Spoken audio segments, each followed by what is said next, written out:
একসময় নতুন নতুন গান দিয়ে দর্শক শ্রোতাদের মুগ্ধ করে রাখতেন নন্দিত সঙ্গীত শিল্পী রুমানা মুর্শেদ কনক চাপা। চলচ্চিত্র, আধুনিক গান, নজরুল সঙ্গীত ও লোকগীতি সহ সব ধরনের গানে কণ্ঠ দিয়েছেন তিনি।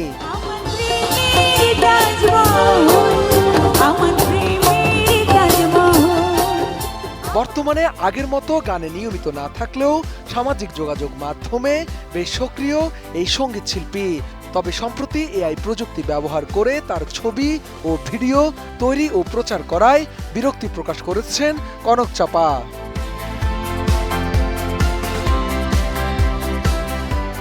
নিজের ফেসবুক অ্যাকাউন্টে দেয়া এক দীর্ঘ পোস্টে কনক চাপা জানান, অনেকেই কৃত্রিম বুদ্ধিমত্তা এআই দিয়ে তার ছবি এমনকি ভিডিও তৈরি করছেন।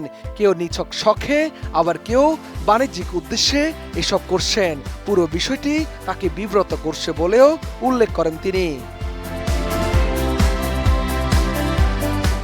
কনক চাপা আরও বলেন, নিজের ছবি বা ভিডিও এআই দিয়ে রূপান্তর করার সিদ্ধান্ত যদি কখনো নেন, সেটি তার ব্যক্তিগত পছন্দের বিষয়, কিন্তু অন্যদের এমন উদ্যোগ নেয়ার কোনো প্রয়োজন নেই।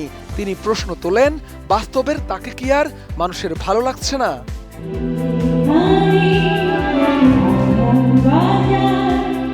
এআই প্রযুক্তি সম্পর্কে নিজের অবস্থানও স্পষ্ট করেছেন কনক চাপা।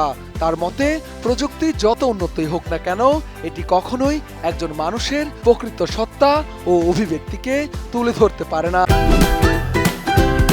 Optical brighter photo catalyst active granule সমৃদ্ধ বসুন্ধরা পাওয়ার ওয়াশ, ঝলমলে কাপড়ে ফুরফুরে মন।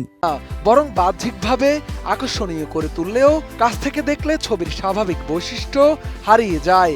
বিশেষ করে মানুষের চোখের স্বাভাবিক অভিব্যক্তি এআই ঠিকভাবে ফুটিয়ে তুলতে পারে না বলে মন্তব্য করেন তিনি।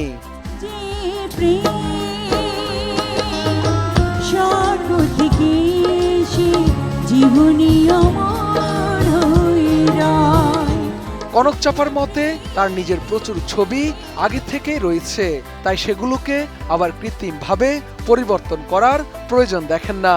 তিনি নিজের স্বাভাবিক অবয়ব নিয়েই সন্তুষ্ট এবং সৃষ্টিকর্তার সৃষ্টিকে সর্বোচ্চ শিল্পকর্ম হিসেবে দেখেন।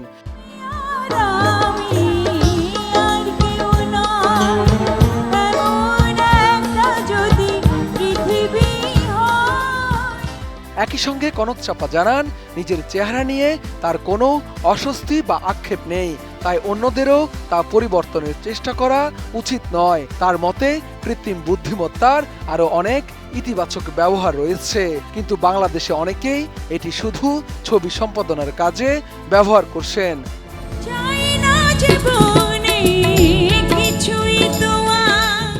পোস্টের শেষ দিকে সতর্ক বার্তাও দিয়েছেন এই সঙ্গীত শিল্পী। তিনি বলেন, এভাবে চলতে থাকলে সামাজিক যোগাযোগ মাধ্যম ছেড়ে দেওয়ার কথাও ভাবতে পারেন, কারণ নিজের পরিবর্তিত বা বিকৃত সংস্করণ দেখতে তিনি মোটেও স্বাচ্ছন্দ্য বোধ করেন না।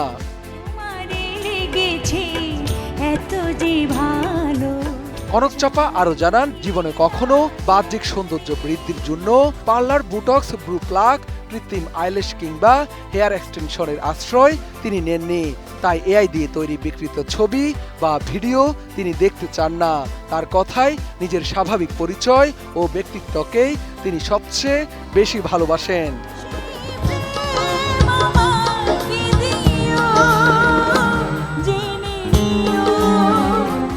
শাহাদাত রিফাত, এটিএন নিউজ, ঢাকা।